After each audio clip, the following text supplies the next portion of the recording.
Olá, sou Daniela Murta. A gente está trabalhando conteúdo de legislação aplicada ao SUS e agora a gente vai discutir a resolução 453 de 2012 do Conselho Nacional de Saúde. Essa resolução ela é uma resolução que revoga a resolução do Conselho Nacional de Saúde 333 de 2003 e aprova as diretrizes para a instituição e reformulação e reestruturação e funcionamento dos conselhos de saúde. Ou seja, a gente viu na parte de controle social que essa resolução 333 de 2003 ela traz algumas questões relacionadas ao Conselho Nacional de Saúde, mas ela foi revogada em 2012 com novas diretrizes. Então, a primeira diretriz é a definição do conceito de conselho de saúde, que é a de instância colegiada, deliberativa e permanente do SUS em cada esfera do governo, integrante da estrutura organizacional do Ministério da Saúde, da Secretaria de Estados, do Distrito Federal e dos municípios de saúde, com uma composição e organização e competências fixadas pela Lei 8.142 de 1990. Os conselhos regionais, os conselhos locais e os conselhos distritais, incluindo os conselhos dos distritos sanitários especiais indígenas, eles vão ser processos de descentralização da saúde. A gente antes sabia que o sistema de saúde brasileiro ele era centralizado no Ministério da Saúde, no governo federal, e com a existência do SUS ele se descentralizou para as 3 esferas de gestão, sendo possível cada uma com uma responsabilidade, cada uma com uma administração do financiamento do Sistema Único de Saúde. E aí essa diretriz ela vai dizer ainda que os conselhos de saúde são espaços instituídos da participação da comunidade nas políticas públicas e na administração da saúde, bem como o seu papel de subsistema de seguridade social, né?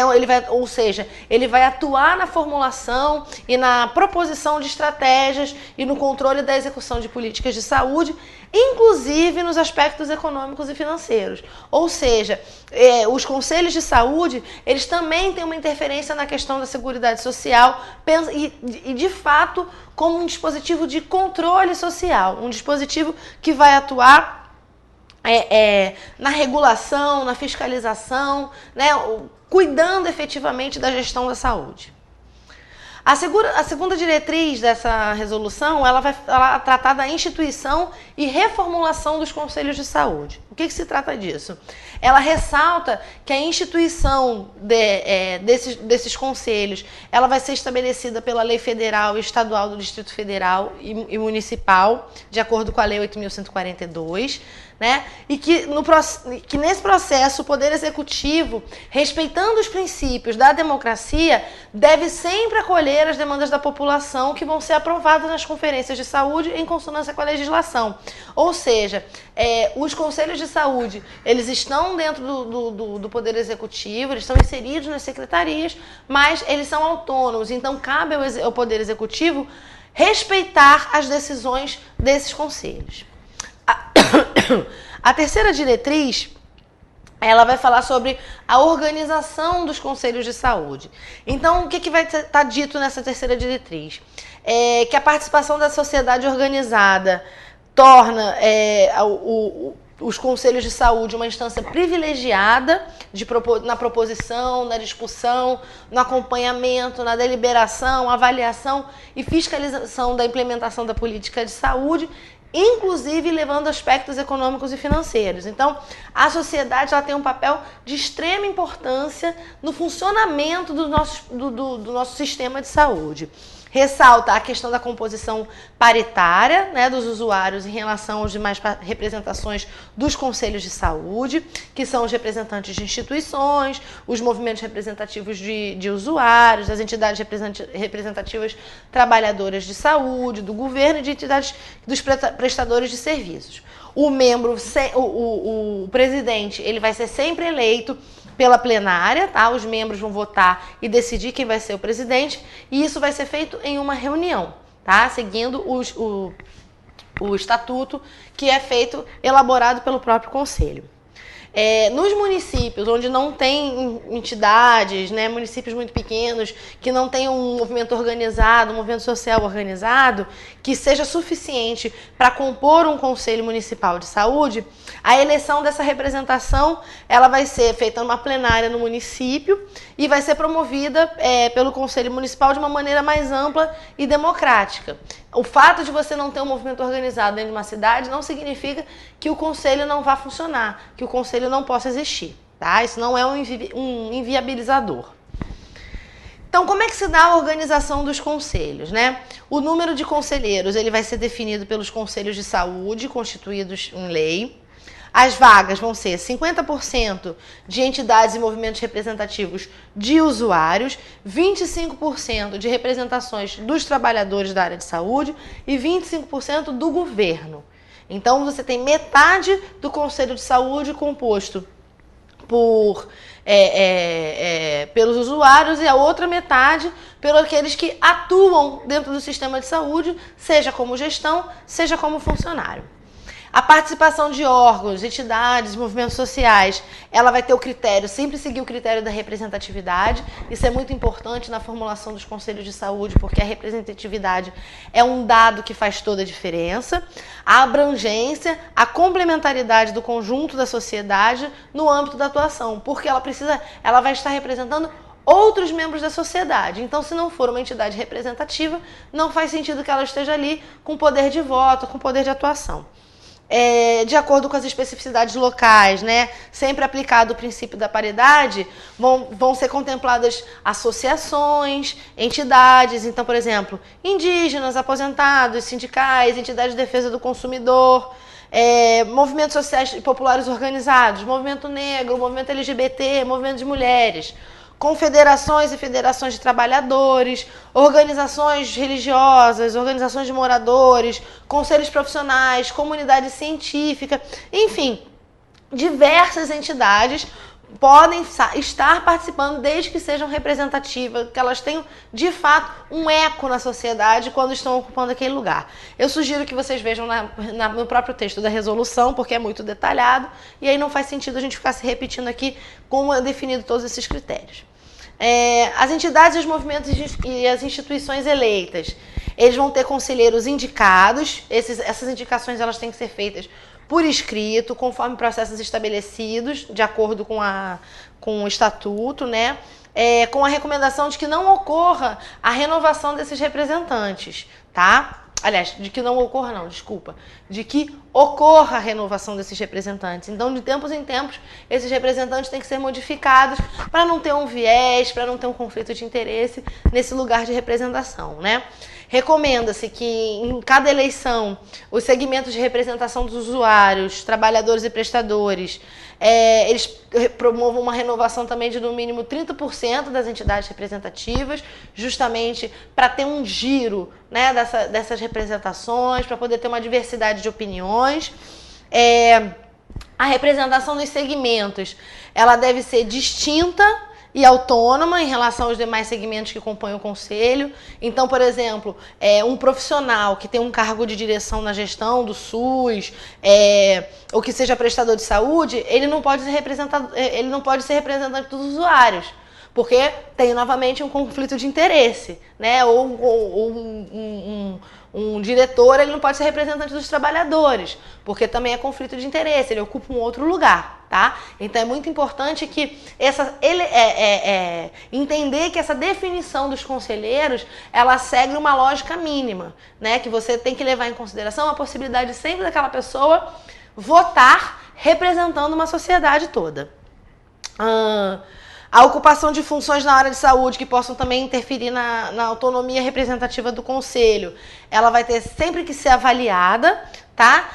Sendo possível um impedimento de um usuário, de um trabalhador, da participação no conselho. Então, pode ser que ele tenha que ser substituído em função dessas ocupações que possam vir a acontecer, né? Se isso, qualquer coisa que vai interferir na autonomia do conselho, que possa interferir nas decisões do conselho, ela deve ser retirada, ela deve ser eliminada.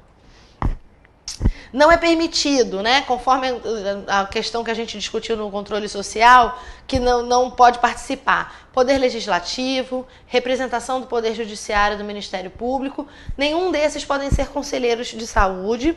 E quando não houver um conselho de saúde no município, vai caber ao Conselho Estadual de Saúde assumir junto ao Executivo, né, à Prefeitura da cidade, ao municipal, convocar e realizar uma conferência municipal de saúde. Então, o fato de não ter, do município ser muito pequeno, de não ter as representações e, por acaso, não ter um conselho de saúde, não significa que não vá acontecer uma conferência municipal de saúde. Vai acontecer a cargo do Estado, ok? E o mesmo vai se aplicar às conferências nacionais de saúde quando não houver um conselho estadual de saúde. Então, caso não exista um Conselho Estadual de Saúde, que eu não me lembro de ter algum estado que não tenha, mas pode acontecer.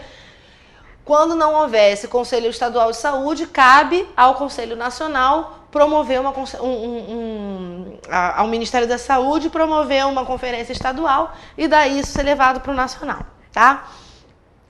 O 10º item. Que os membros do conselho nunca serão remunerados, né? Porque a atividade deles é de relevância pública, mas é muito importante, é garantida a dispensa do trabalho, no caso do conselheiro, quando ele tem que participar das atividades, sendo sempre emitida uma declaração de participação dessas atividades. O interesse público se sobrepõe ao trabalho. E o conselheiro, no exercício da sua função, ele vai responder pelos atos dele conforme a legislação vigente. Existe uma responsabilidade muito grande na atuação desse papel, na ocupação desse espaço. A 4ª diretriz da resolução, ela vai tratar da estrutura e do funcionamento. O que é isso? Ela vai determinar que nas 3 esferas de gestão vai haver uma autonomia administrativa para o conselho, né? O conselho ele funciona de forma absolutamente autônoma, tem uma dotação orçamentária, tem autonomia financeira e tem uma organização de uma secretaria executiva que precisa de uma infraestrutura e um apoio técnico. Então, por exemplo, vai caber sempre ao Conselho de Saúde definir qual a sua estrutura administrativa e o seu quadro de pessoal. O Conselho de Saúde, lembra que a gente viu que ele vai funcionar dentro do Executivo, dentro das secretarias, e essas secretarias, elas têm que ter um suporte, né, uma secretaria executiva, um quadro de pessoal, um orçamento, né, uma estrutura administrativa mínima para que o Conselho exista. O Conselho de Saúde, ele vai ter um suporte técnico administrativo, então, né, vai ter servidores, funcionários que vão trabalhar efetivamente para isso. Esses funcionários não são conselheiros, tá? Isso é muito importante. Eles não são conselheiros. E esse suporte técnico administrativo, né? Essa secretaria executiva, ela vai estar sempre subordinada à estrutura, né? A plenária do Conselho de Saúde.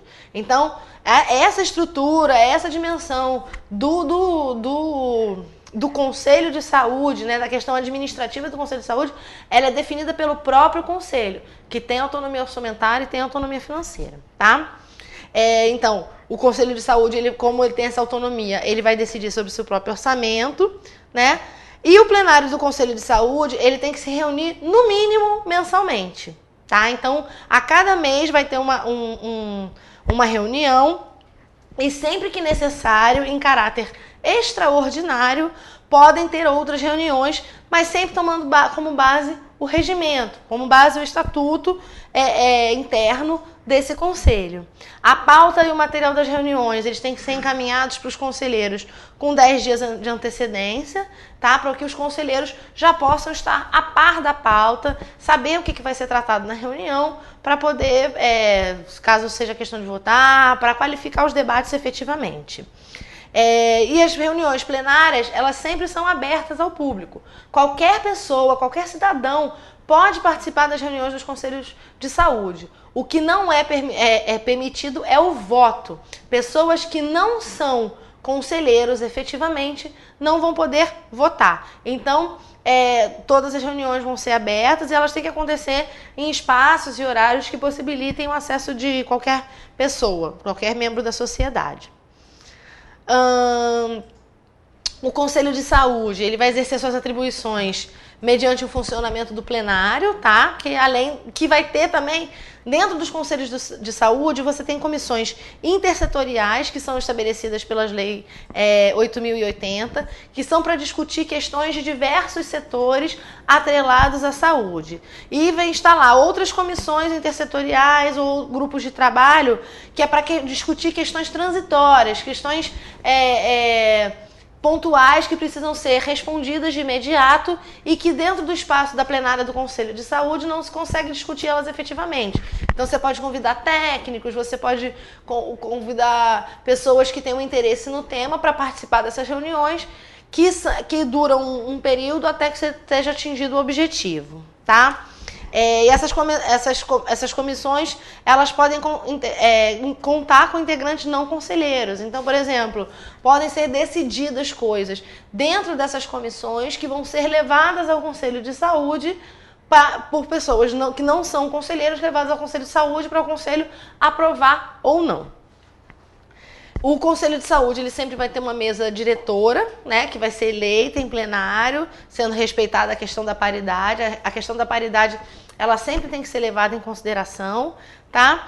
E as decisões tomadas no Conselho, elas dependem de um quórum.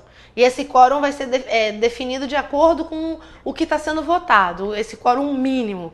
Então, você tem metade mais um dos integrantes tem que estar presente, ressalvado em alguns casos regimentais, onde tem um quórum especial, para que qualquer coisa seja aprovada. Então, tem umas definições que são colocadas na redação dessa resolução, que eu acho que são definições que talvez possam cair em alguma prova. A primeira dela é a definição de maioria simples. Maioria simples é o número inteiro imediatamente superior à metade dos membros presentes. Então, algumas votações, que são a maioria em geral, você precisa de uma maioria simples de conselheiros. Metade mais um dos presentes. Aí você tem questões que precisam de maioria absoluta. O que é maioria absoluta? É o número inteiro, imediatamente superior à metade, dos membros do conselho. Então, se eu tenho 48 conselheiros, para aprovar uma situação qual seja, eu tenho que pelo menos ter 25 conselheiros presentes, tá? Tem que ter 25 conselheiros, tem que votar pelo menos a favor disso, e não, se eu tiver 10 conselheiros, 6 votarem. É diferente, tá? E a maioria qualificada, que significa que são 2/3 do total dos membros do conselho. Então, você tem que ter 2 partes, né, do quantitativo, é mais do que a metade do quantitativo de membros, de conselheiros, tem que estar presente para votar algumas coisas. Então, a gente vai ter essa maioria simples, maioria absoluta e maioria qualificada. Lembrando que a maioria simples é 2 presentes, a maioria absoluta é 2 conselheiros, ok? O item 9 determina que qualquer alteração no Conselho de Saúde vai preservar o que está determinado na lei e deve ser proposto pelo próprio Conselho, sempre votado com um quórum qualificado, tá? Para depois ser alterado o regimento interno e homologada pelo gestor. Tudo que é votado pelo Conselho tem que ser em seguida homologado pelo gestor correspondente. Então, no Conselho Municipal de Saúde tem que ser homologado na Secretaria de Saúde ou pelo prefeito e assim por diante. A cada 3 meses tem que constar na pauta um pronunciamento do gestor, né, das respectivas esferas de governo, então no caso do secretário de saúde e do ministro, para fazer uma prestação de conta. Então, os secretários e o ministro, eles a cada 3 meses têm que comparecer às reuniões do conselho para prestar contas à comunidade, prestar contas aos usuários, prestar contas aos trabalhadores e aos próprios gestores que com ele trabalham, um relatório detalhado sobre o andamento do plano de saúde. Lembra que a gente viu que no planejamento são definidas metas, são definidos aspectos a serem alcançados, e com este planejamento vai se seguindo a necessidade de que essas metas sejam alcançadas dentro de determinados prazos. E essa é a função do pronunciamento do gestor da esfera de gestão, para que ele permita com que esse conselho faça esse controle, né? Saiba se esse plano de saúde ele de fato está sendo cumprido.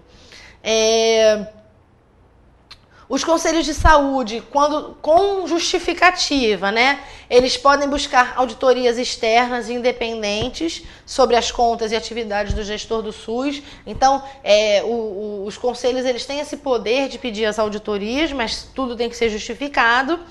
E o pleno do conselho ele vai se manifestar sempre por meio de resoluções, recomendações, moções e outros atos deliberativos, tá? Então, muitas vezes os conselhos fazem moções de repúdio, né, ou fazem recomendações à Secretaria de Saúde para que tome uma determinada atitude em relação a uma situação. Por exemplo, se identificar a falta de remédio, pode fazer uma moção de repúdio, se esse remédio deveria ter sido fornecido pelo governo federal, uma moção de repúdio ao governo federal por não estar cedendo esse remédio e assim por diante.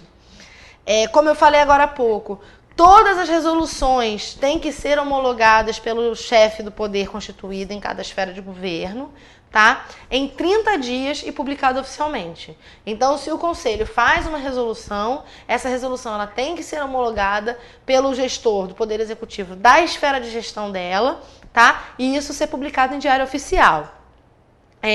Caso isso não aconteça, caso não haja esse cumprimento e não haja nenhum tipo de justificativa do gestor para o Conselho de Saúde, né? Ou, por exemplo, uma proposta de alteração, uma rejeição, né, do que foi proposto e que isso vai ser reavaliado na reunião seguinte, as entidades que integram o Conselho de Saúde, elas vão poder buscar a validação dessas resoluções recorrendo à Justiça ou ao Ministério Público. E aí isso até justifica um pouco por que eles não podem participar dos Conselhos de Saúde, ok?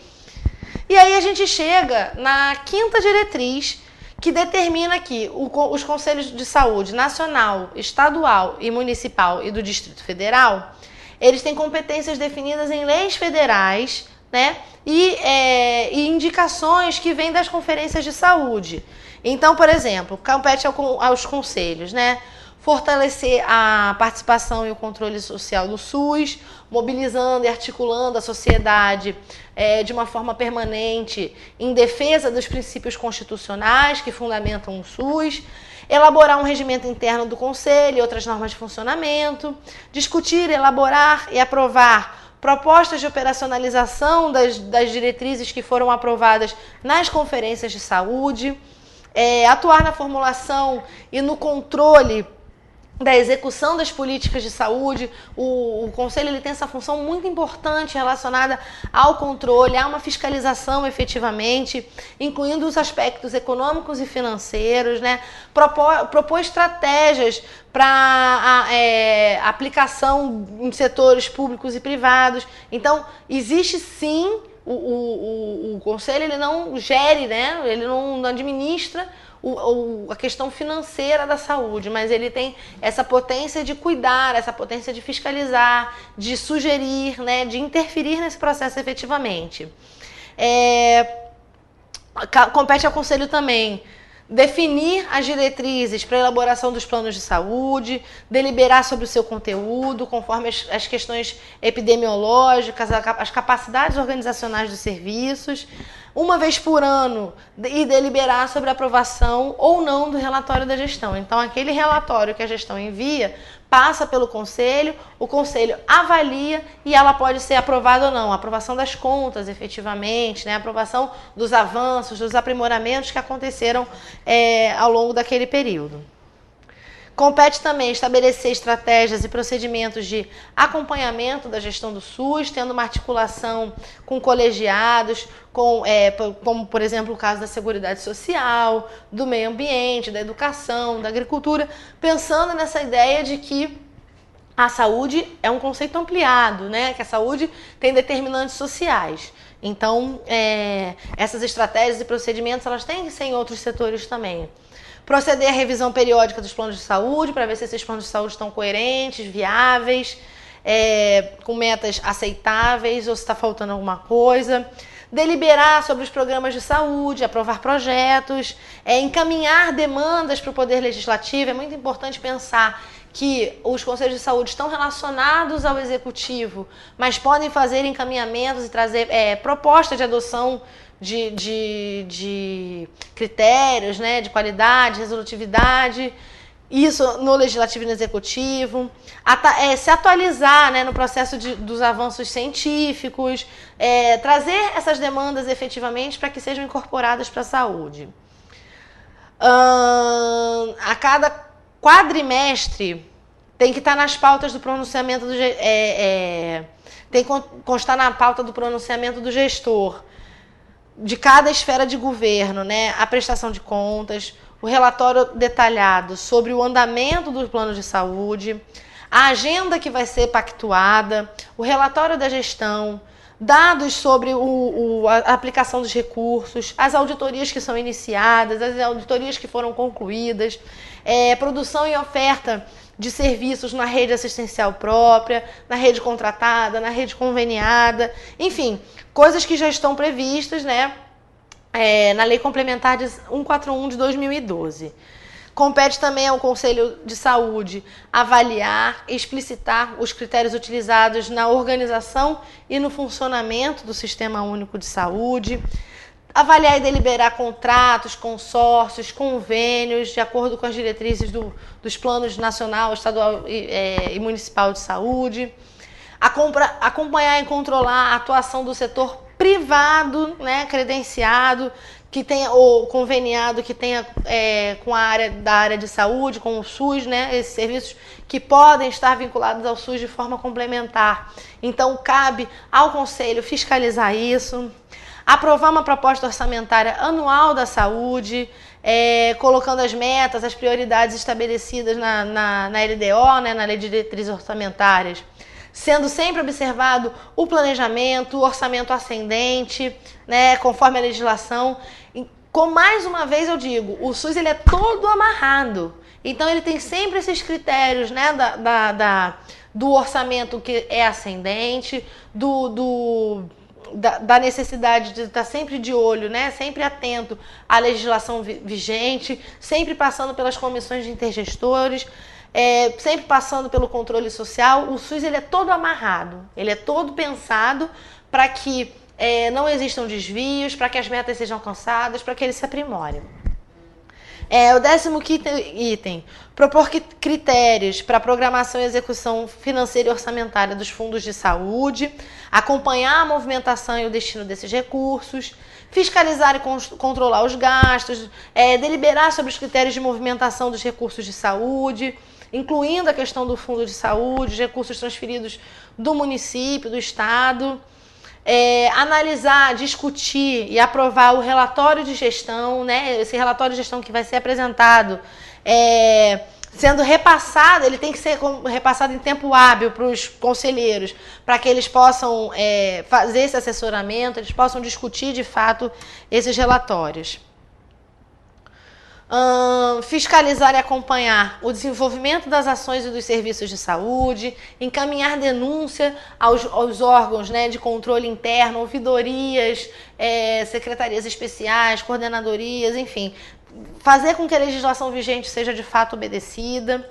Examinar propostas e indícios de irregularidade, verificar, né, fazer esse papel de fiscalização realmente sobre assuntos dos serviços de saúde, apreciar recursos que por acaso venham a acontecer das deliberações dos conselhos, né, nas instâncias que são referidas.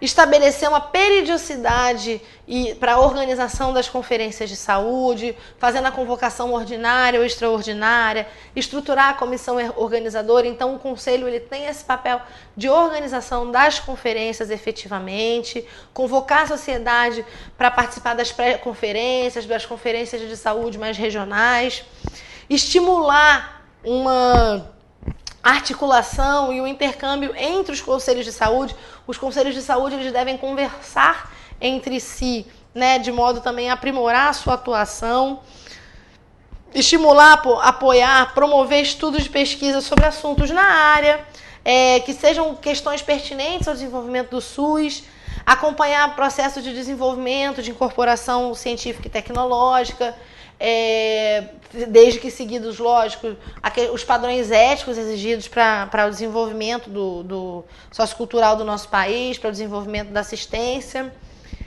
Estabelecer ações de informação, de educação e comunicação em saúde, isso também é muito importante, para divulgar as funções e as competências do Conselho, os trabalhos que estão sendo realizados no meio de comunicação, para que a sociedade, de fato, é como se fosse uma prestação de contas do Conselho para a sociedade que ele representa.